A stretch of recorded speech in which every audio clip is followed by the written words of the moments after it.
This is the best moments of the BBQ Central Show in 10 minutes or less. Ever wish you could re-listen to your favorite interview or segment?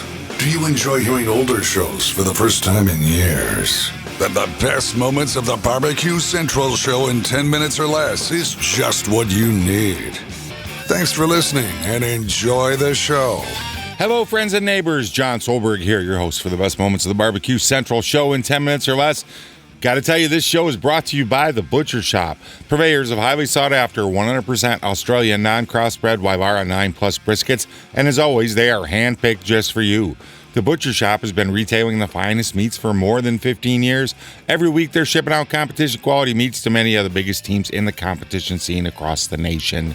Simply put, teams who use The Butcher Shop win, and they win often. Even if you're not a competitor, you still deserve the finer cuts in life.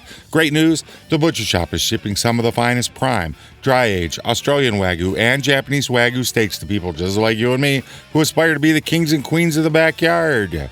The Butcher Shop always has Berkshire, Compart Duroc, Allegiance Duroc, and Prairie Fresh all-natural pork in stock, and again, it is always handpicked just for you. So let's review. The best competition briskets? Check. The best pork selection? Check. Giving you better overall options to cook at home? Check. So give The Butcher Shop a call today. 850-458-8782. That's 850-458-8782. You mentioned the BBQ Central Show. You're going to get 10% off your entire order each and every time you call. You can also check them out on Facebook, facebook.com/The Butcher Shop. Shop is spelled S-H-O-P-P-E. The Butcher Shop, home of the 100% Australian non-crossbred Wyvara 9 Plus briskets. And today, let's take a jump back not that far to 2020. Greg talks to Sylvie Curry about a little TV.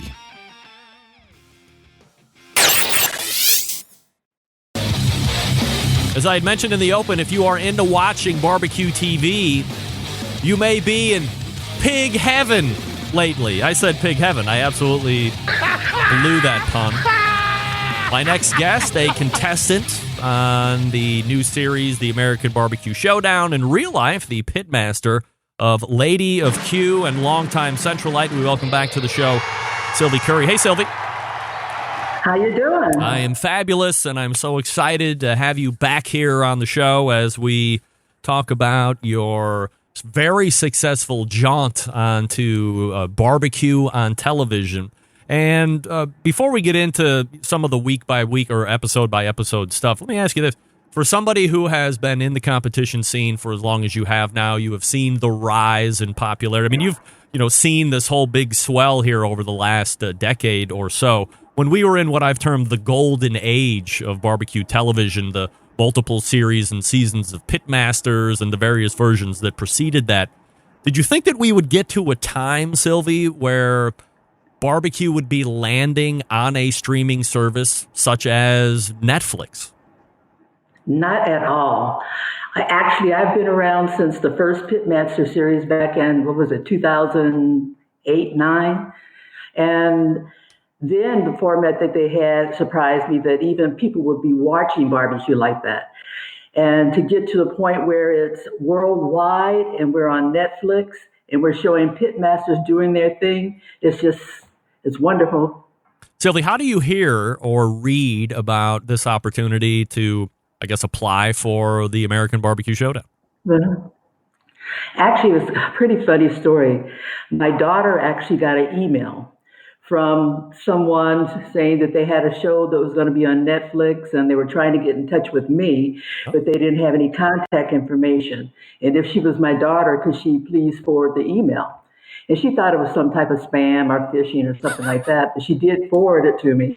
And I called the number and lo and behold, I went through the audition process. Did they tell you during that initial part what drew them to you or why they thought you would be good enough for them to reach out to you versus you being somebody just submitting like a cattle call? I really never got the story on that because the person who called me from casting didn't know. It was just a name that she had on a list, and someone may have given my name up, but I have no clue I've been. So what's the interview process like when you get into that initial conversation? I assume there might have been more than one or two. What are those like for you? Oh God, it's a long process. Really? I mean, you start off, yeah. We started off in I think the end of March, beginning of April, and they started off with someone calling and doing a Skype call with me, trying to get familiar with me and getting an idea of my past and how I got into barbecue and all that. And then they started asking for submission of photos or videos or things of you cooking. And from there, it went on to, well, we want a judge about your cooking. And it's like, God, I live in the middle where I'm not sure anybody wants to care. But anyway, a couple of days later, I got a call saying that I didn't need a judge my food because they had verification from multiple sources that I could cook. Mm-hmm. Then we went on and on and on with interviews and signing contracts and going through the process of talking to multiple people. I must have talked to like casting, then went to production, then went to someone in culinary. Then we had to go through a psych evaluation, and we did the psych test, and then they had a psychologist call and talk to you. And by the time we got to, I guess about the end of June, beginning of July, it finally got to the point where they had their top 20. And I was named as one of the top 20 that would potentially be cast. Then a couple of weeks later, I got a call saying that I was in the top 14. And at that time, they were going to send 14 of us to Atlanta to start off the show. And that 4 would be alternatives and 10 would be actually on the show. But she couldn't tell me which one. Was I an alternative or was I one of the 10? And we went from there. So it's a lot involved. How much time is actually taken? So, you're part of the 10, you're heading to Atlanta. How much time do they tell you have to stay in Atlanta?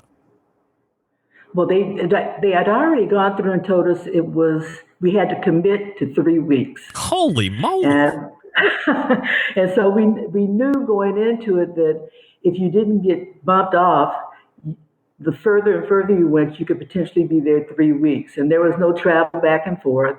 It was once you get there, you were there. And you couldn't bring your spouse, husbands, boyfriends, or whatever. This was you alone. So it was pretty hardcore. At 3 weeks, and I don't know what you're allowed to answer or what you're not, but do they pay you? I mean, I assume some of these people have traditional or non-traditional jobs that they probably can't say, oh, hey, by the way, need 3 weeks off, catch you later. They do give you financial reimbursement, and I'm not at liberty to say how much. Does it rhyme with $1 million, Sylvie? No, it does not rhyme with $1 million. Right. And fortunately, I'm retired, so it's like, what else am I going to be doing? All right, so time was no problem. I mean, did any of the other contestants mention that it was kind of a hassle for them to find that time? Find out what Sylvie had to say over at the BBQCentralShow.com. Link in today's show notes is going to take you to this complete episode. I encourage you to go check that out, along with all the other shows that are over there. Maybe you can find a show that you would like me to do a Best Moments show, just like this one, who was suggested by my friend Steve Ray from Ottawa, Tennessee, Owl's Nest Barbecue Supply, and Steve Ray's Midnight Oil. You know him. Go check him out. He does a show as well, Monday nights. Go give him a listen. And until next time on the Best Moments of the Barbecue Central Show in 10 minutes or less, I'm your host, John Solberg. I look forward to talking to you again soon.